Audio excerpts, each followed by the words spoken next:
vas-tu? Ça va bien. Je t'accueille en chantant. Très bien. Oui, ce que les gens savent pas, en fait, c'est qu'avant de rentrer en ondes, tu m'as fait chanter comme ça. Oui, bien, tu sais, quand on a la chance d'avoir une personnalité comme toi, avec une voix aussi extraordinaire, on a fait le jeu « Un mot, une chanson Oui, ». Alors, tu as réussi. Oui. Tu as eu tes 2 points. Merci, Annie, d'être avec nous ce matin. Plaisir. Je te reçois principalement parce qu'on a envie de parler maternité. Tu as une petite fille qui a 7 ans maintenant. C'est ça? Oui, 7 ans, hein? Oui. C'est quand même une aventure, hein, de devenir maman. Comment ça se déroule pour toi? Moi, je dis toujours que c'est le plus beau rôle de ma vie. Oui. C'est vraiment, là, moi, j'avais ça dans le sang, j'avais hâte. Elle est arrivée, j'étais prête pour elle. J'étais en enseignement à l'université, moi. J'étais en enseignement préscolaire primaire avant qu'on cogne chez moi puis qu'on vienne me chercher pour partir à Montréal dans une grande aventure. Et j'aimais... Et un des cours que j'ai le plus apprécié, c'est le développement psychologique de l'enfant 0-5 ans. OK. J'ai comme compris qu'il y avait des étapes. J'ai pris ça au sérieux. Écoute, 0-5 ans, oh, je savais ce que je faisais. Après tu t'es donné! J'y vais au pif, là. Tu y vas au pif, oui. Puis oui, il y a beaucoup de choses. Moi, je suis rendue comme pas loin de 13-16. Je te jure que Je saurais pas quoi faire avec ça. C'est un autre dossier. Bon, Annie, parlons COVID, parce qu'évidemment, on peut pas passer à côté de ça. Puis je sais que toi, tu le... Bon, tu sais, qu'est-ce que tu veux? Notre vie a quand même été un peu mise sur pause. Toi qui fais des spectacles, toi qui, dans le fond, ton métier, c'est principalement la scène. Oui. Comment tu as vécu ça? Comment tu vis ça encore, en fait? Je mets... C'est sûr qu'au centre, il y a ma vie de maman qui vient bien me servir en ce moment parce que ça tient occupé. Hein, oui, tout à fait. École à la maison et tout ça. Mais c'est sûr que moi, ça, au contraire de certains, moi, pour ce qui est de l'inspiration, écrire des chansons, ça a complètement tué, vidé cette partie-là. Ouais, c'est sur pause aussi. Mais c'est ça, tu dis qu'en fait, tu sais, on parle beaucoup du fameux mot se réinventer, c'est bien beau. Mais toi, ça n'a pas été dans ce sens-là. Non, parce que se réinventer, c'est ce qu'on fait à chaque album quand on crée des albums. C'est ce qu'on fait à chaque spectacle quand on fait un spectacle parce qu'on veut se réinventer, on ne veut pas faire la même chose que la dernière fois. Fait. Donc, ça fait déjà partie. Alors là, s'il faut en plus que je réfléchisse à réinventer la façon de le faire, je trouve que c'était pas à nous à faire ça, les artistes. Oui, mais, tu sais, en tout cas, bref, se réinventer, c'est un mot que j'ai pas aimé tant. Bien, en même temps... Peut-être que je suis pas bonne, là, dans le fond, pour me réinventer.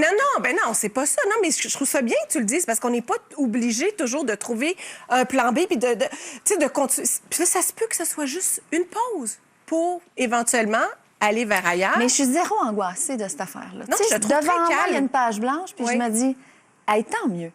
Parce que je sais pas où la vie va m'apporter. Puis aujourd'hui, ce qu'elle m'amène, en fait, c'est une obligation de prendre ça un peu plus cool, un peu plus relax, changer certaines choses dans ma vie. Je trouve qu'il y a beaucoup de positifs à la COVID, malgré tout. Vraiment. Ouais. Mais ça, j'aime t'entendre dire ça parce que pour plusieurs, c'est très difficile, mais de savoir ressortir le positif à travers ça. En plus, tu es une fille de gang, c'est ce que tu dis aussi. Tu aimes travailler en groupe, là, mais veux pas. Parfois, c'est plus difficile en direct de la maison, finalement. Exactement. Aussi, on a maintenant, parce que quand on peut pratiquer notre art, on le fait avec beaucoup de distanciation, ça change vraiment notre métier, vraiment.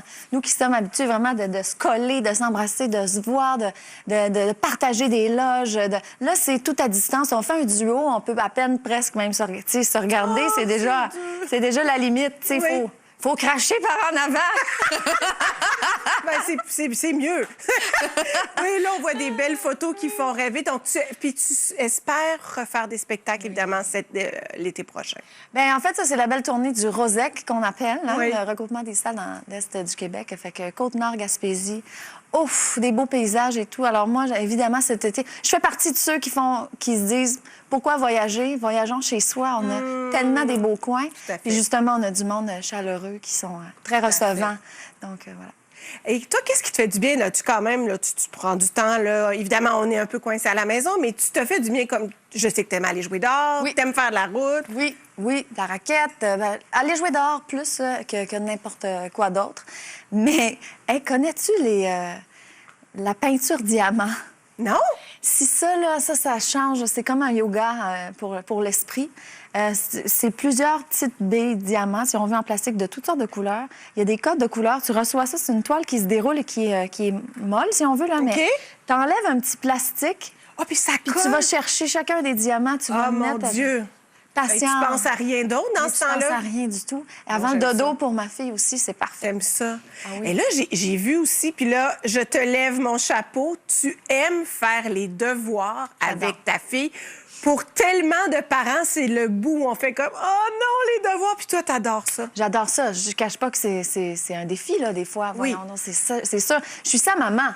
Fait que j'ai pas raison. Je suis sa maman. Fait que non, elle se permet de dire « Je comprends rien! » Mais c'est pas grave, moi, j'aime ça quand même. Je me dis « OK, j'ai un défi. » Tu viens quand tu veux, hein, chez moi. Chez toi. Tu gênes vraiment Mais pas. je te l'ai dit au secondaire, je sais plus quoi faire avec ça. Là, on voyait des vidéos que tu partages aussi sur tes réseaux sociaux. Oui. On sent la fierté aussi de la maman. Puis ça, bien évidemment, on aime ça. Ça nous fait du bien. Et au retour, une psychologue qui se spécialise dans le monde de la maternité. Laurie Zéphir est avec nous. Je sens que nous aurons bien des questions pour elle. Ça se pourrait. La maison. Et notre question, c'était cette semaine, quelle est votre plus grande qualité comme maman? Alors, on a Lynn Bouffard qui nous dit « Ma générosité, une qualité que beaucoup de mamans possèdent. On donne sans compter pour nos enfants, peu importe leur âge.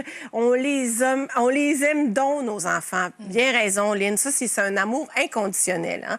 Judith Primo qui nous dit « Ma bonne humeur, mon sourire, le reste vient simplement. » Et Émilie ajoute « Amour inconditionnel qui fait qu'on ne veut que le bonheur, que leur bonheur, qu'on ferait tout pour eux. » Et que c'est quelque chose, hein, le rôle de la maman. Et on va en parler avec une professionnelle, c'est Laurie Zéphir, qui est avec nous. Une professionnelle, comme si nous n'étions pas des professionnels, mais on l'est à notre façon. Allô, Laurie? Bon matin! Ça va bien? Ça va super bien, toi? Ben oui, ça va très, très bien. Je suis avec Annie, qui a une petite fille de 7 ans, moi-même maman de 12 et 16 tout récemment. Oui. Et on va commencer avec un extrait du livre qui, je trouve, met bien la table. La maternité, c'est aussi une bonne dose de remords, une tonne de doutes, une chaudière de surprises et une quantité infinie d'angoisse sur de petits et gros détails. Et là, c'est un beau portrait, ça, Laurie. Oui, ça résume bien. Alors, tu nous proposes un livre qui s'appelle « Ça va, maman ». D'où t'es venue cette idée? C'est ton deuxième livre, mais comment tu avais envie de bâtir celui-ci? Bien, en fait, celui-ci, le titre est inspiré du balado que j'ai avec Jessica Brazo, ma collègue. On a travaillé ensemble, mais l'objectif, c'était vraiment d'accompagner les mamans dans leur expérience. On le sait, avec la COVID, il s'est passé plein de choses. Et ce projet-là, je l'avais déjà avant la COVID, de dire aux mamans, là, des fois, c'est bien la maternité, on se sent bien, l'amour inconditionnel, j'ai entendu les commentaires, mais la partie d'avoir aussi cet amour-là pour soi-même, de se pardonner des choses, d'avoir de la compassion pour soi-même, des fois, on l'a moins comme maman. Là, j'ai vu Annie, là, ça te fait réagir, ça, la compassion pour soi-même. Oui, moi, je veux tellement être parfaite, je veux tellement que ça aille bien, je veux tellement être bonne là, du premier coup. Alors ça manque chez moi. Puis, on s'entend, nous, là, tu viens de mettre deux mots assez intéressants, bonne partout. C'est pas possible, ça, Laurie. C'est quelque chose qui n'existe pas, là. C'est absolument impossible. Puis c'est drôle parce que lorsqu'il est question de la maternité, souvent on a l'impression qu'on peut l'avoir. Fait que là, on essaie d'être parfaite dans l'alimentation, les activités de stimulation, les trucs à l'école, le type de choses qu'on fait à la maison. Puis quand on est en plus dans la période du jeune bébé, là, ben ça, c'est une question d'allaitement, de cododo. Et là, ça ne finit plus. Puis là, ça a quel effet sur la maman? C'est de la pression. Et cette pression-là, ça découle, il y a de la culpabilité, un sentiment d'incompétence, un sentiment d'échec même. Et c'est là que, des fois, je dis aux mamans, là, c'est bien de se préoccuper de ton bébé, mais il faut aussi se préoccuper de toi-même. Alors, tu l'as dit, la culpabilité. Moi, je me souviendrai toujours, j'étais enceinte de mon garçon il y a à peu près maintenant 17 ans et j'ai mangé des sushis. Et là, je me sentais très mal parce que j'ai appris, mettons, le lendemain, eh bien, ça se garde, tu peux pas manger de sushis quand t'es enceinte. Et je suis allée voir mon médecin, elle me dit, ben voilà, t'es officiellement maman, la culpabilité, c'est pour toujours. C'est pour toujours. C'est sûr que c'est pour toujours, mais la question, c'est qu'est-ce qu'on en fait? Tu sais, justement, là, tu dis, j'ai mangé des sushis, puis même 17 ans plus tard, je m'en rappelle encore. Et c'est ces petits moments-là que des fois, on se dit, ben là, écoute, je le savais pas. Tu sais, c'est correct, il va bien, il est en santé, tout est beau. Et là, on peut passer à d'autres choses, mais quand on garde ces souvenirs-là en tête, des fois, ça a juste l'effet de, ouf, il me semble que je suis pas une bonne maman aujourd'hui, tu sais.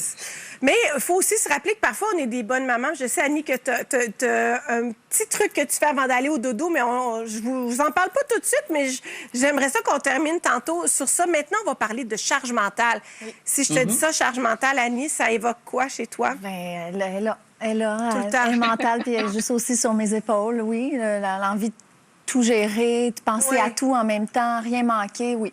Puis ça fait aussi que je délaisse difficilement. Donc, j'ai l'impression qu'on est mieux servi que par soi-même, alors que, tu sais, pourquoi pas une équipe? Bien, la charge mentale, toi, Laurie, il y a des mots qui reviennent.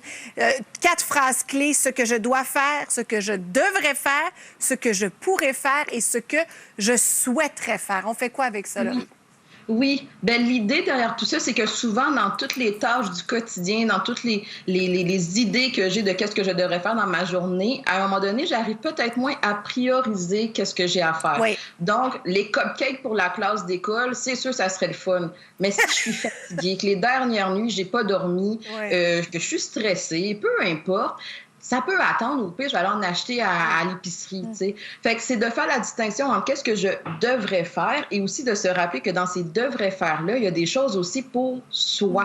Puis dans la catégorie, justement, qu'est-ce que je souhaiterais faire, bien, j'invite les mamans à se dire, si tu as envie de le faire, c'est important d'y faire de la place. Des fois, trop souvent, les mamans vont avoir tendance à: je vais débarrasser le comptoir avec la vaisselle sale, mais la partie où est-ce que j'allais prendre un bon bain chaud pour me faire du bien, ça, j'ai l'impression que ça peut attendre. Mais là, à un certain moment donné, cette place-là qu'on ne se donne plus, l'effet peut avoir un effet d'accumulation. En fait, je dirais que c'est là qu'on n'est jamais mieux servi que par soi-même. Il ne faut pas attendre après les autres pour se créer... se faire couler un bain. Se faire couler un bain, exact. Mettre la mousse qu'on souhaite, puis que ce soit à bonne température.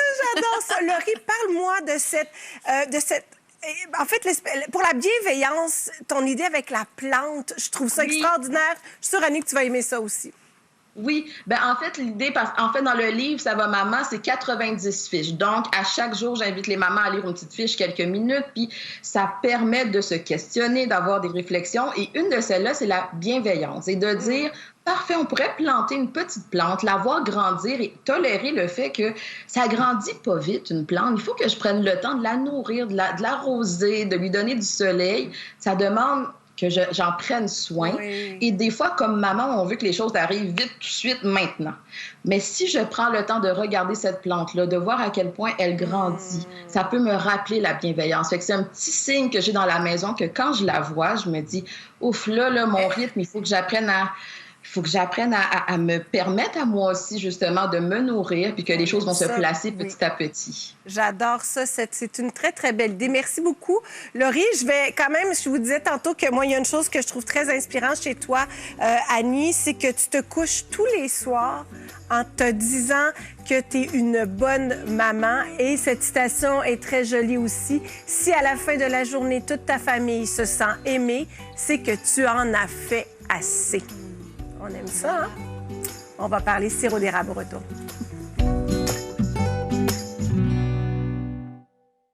Une vente de pâtisserie imprévue à l'école? Une soirée tacos?